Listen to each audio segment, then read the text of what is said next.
Hello বন্ধুরা, দিনটি ছিল হোলির আগের দিন রাত্রে। আমি কলকাতা থেকে চলে গেছিলাম নবদ্বীপ ধামে বাবা মার সাথে দেখা করতে।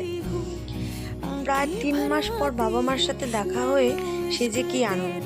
সকাল সকাল গঙ্গার ঘাটে গিয়ে হনুমানদের বিস্কিট খাইয়ে গঙ্গার স্নিগ্ধ ঠান্ডা জলে স্নান করা, সে মজার কথা আর বলতে নয়। তারপর মা বাবার সকলের সাথে রেডি হয়ে চলে গেছিলাম মন্দির মতো। যেহেতু দিনটি ছিল হোলির, তাই সবাই এত সুন্দর রং খেলছিল, সবার মুখে চোখে রং, আর এগুলো ছিল গোপীদের ড্রেস। তারপর প্রত্যেকটা মন্দিরে ঠাকুর দর্শন করে প্রণাম করে আমরা প্রসাদ নিয়ে প্রত্যেকটা মন্দির ঘুরেছি। ঘোরার পর রাস্তায় সকলের যেন রেডি হয়েছিল যে কখন তাদের সামনে দিয়ে কোনো টোটোতে করে বা হেঁটে কোনো লোক যাবে বা বাইকে করে এবং তারা রং ছুড়বে।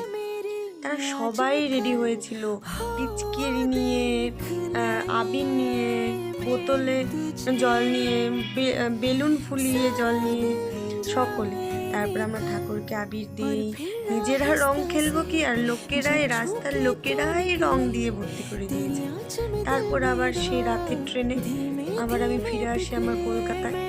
সেই আবার বোরিং লাইফ, ট্রেনে আসতে আসতেও সে লেখালেখির শেষ নেই। Good bye.